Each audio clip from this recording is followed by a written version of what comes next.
Bueno, continuando con el tema que estamos viendo, que es la ecuación del plano, vamos a empezar este video resolviendo un ejemplo para que quede claro la forma en que hallamos la ecuación del plano.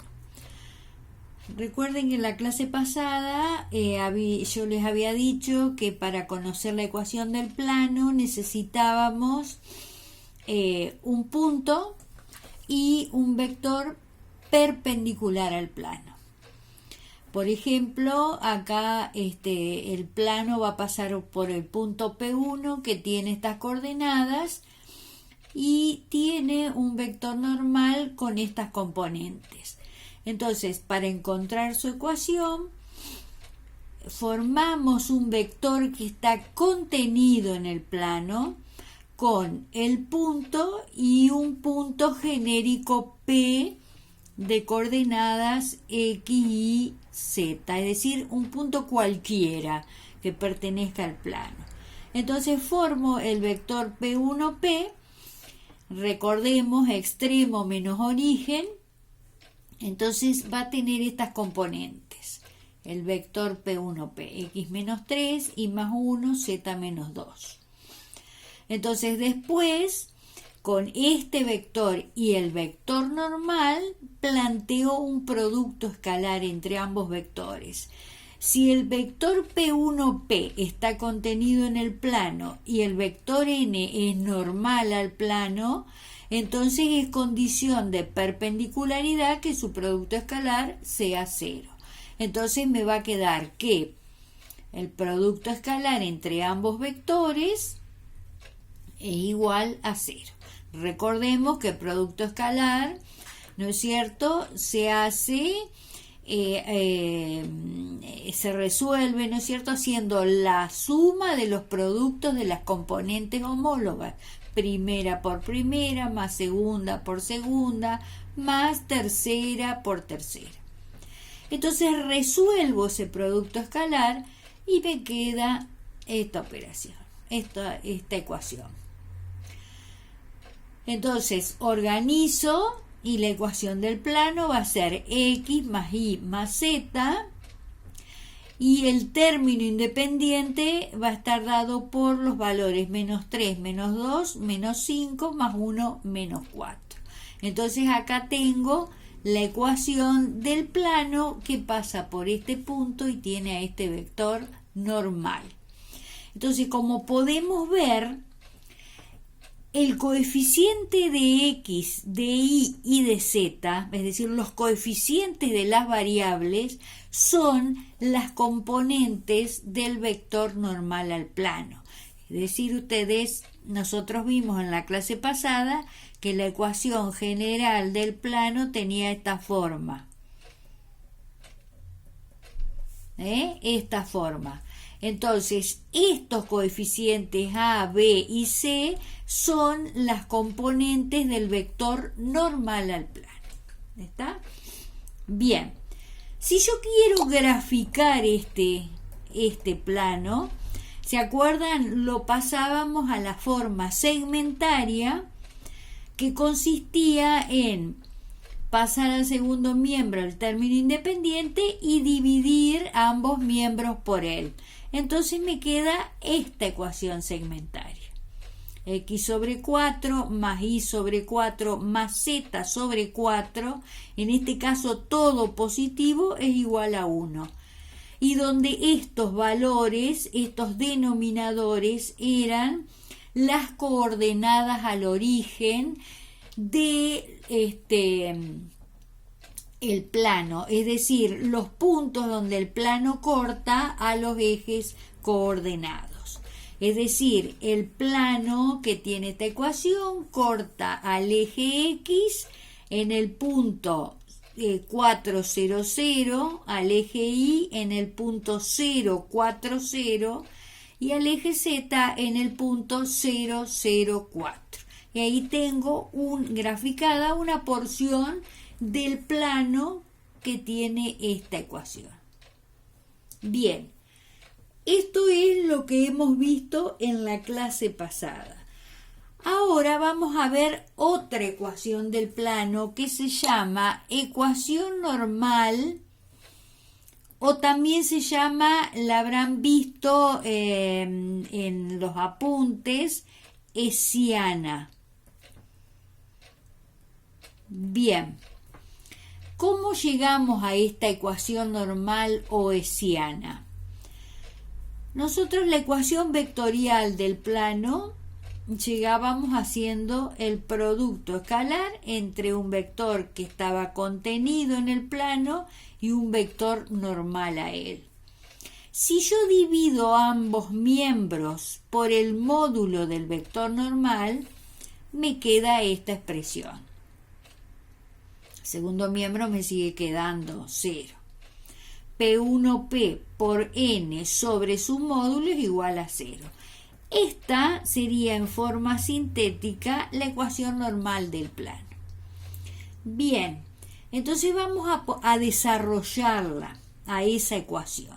Fíjense que acá el vector normal, que está dividido por su módulo, se ha transformado en un versor normal, porque si yo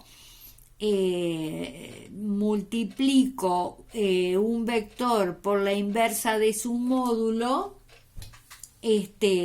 me queda un versor. Entonces, la ecuación normal, ¿no es cierto?, tiene un versor normal a él. Bien, entonces, ¿qué tengo? El vector P1P, que lo formo con un punto genérico y un punto P1 que está contenido en el plano.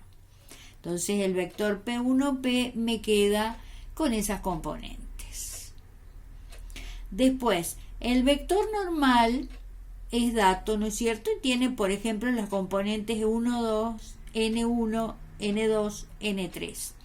Si yo divido al vector normal por su módulo, me queda N1 dividido el módulo, la primera componente, esta sería la segunda, esta la tercera. Entonces, esto es un versor, es decir, tiene módulo 1 y es normal al plano. Entonces, si hago P1P por el versor normal al plano, me queda esta expresión. Esto igualado a 0. Pero recordemos que N1 dividido el módulo era el coseno del ángulo que formaba el vector con el semieje positivo de las X. Es decir, si este es el plano y este es el vector normal, N1 sobre N es el coseno del ángulo que forma el vector normal con el semieje positivo de las X. Después me queda N2 sobre su módulo. Esto es el coseno del ángulo que forma el mismo vector normal con el semieje positivo de ordenadas. Entonces sería el coseno de ese ángulo. Y N3 sobre su módulo es el coseno del ángulo que forma el versor con el semieje positivo de las cotas. Entonces yo puedo reemplazar a cada una de las componentes del vector normal dividido el módulo, puedo poner directamente coseno de alfa por x menos x1 más coseno beta por y menos y1 más coseno gamma por z menos z1 igual a 0. Porque ustedes saben que las componentes de un versor están dados por los cosenos de los ángulos directores del vector. ¿Estamos hasta ahí? Todo eso es tema de la primera unidad que vimos. Por eso la primera unidad es importante que ustedes la entiendan porque después se aplica a todos estos temas. Bien, entonces estábamos acá. yo hago los productos, ¿no es cierto?, que hay en cada término, es decir, elimino paréntesis y me queda coseno de alfa por x, coseno beta por y, más coseno gamma por z. Hasta ahí todo bien. Y después me quedan términos negativos, menos el coseno de alfa por x1, menos el coseno beta por y1, menos coseno gamma por z1. A todo eso que son números, porque el coseno de un ángulo es un número y z1, x1 y 1, z1 son las coordenadas de un punto, son números. Entonces, a todo eso lo agrupo de esta manera. Fíjense, saco como factor común el signo negativo y agrupo coseno de alfa por x1 más coseno beta por y1 más coseno gamma por z1 igual a 0. Todo esto se va a transformar en un número. Y la ecuación normal del plano, ¿no es cierto?, me quedaría así. Esto, así, menos P. A todo esto le llamamos con la letra P. Y el signo menos va siempre con la ecuación. Bien. Entonces hasta ahí tenemos la ecuación normal. Ahora, ¿qué es este término independiente que le llamamos con la letra P? ¿Qué es todo esto? ¿Qué es coseno alfa por x1 más coseno beta por y1 más coseno gamma por z1? Fíjense que si yo estoy hallando la ecuación de este plano, que está determinado por un punto P1 y un vector normal n, y yo llamo o P1 es el vector posición de un punto que pertenece al plano. Después, según Superprof, el vector que une el origen de coordenadas. Disculpas.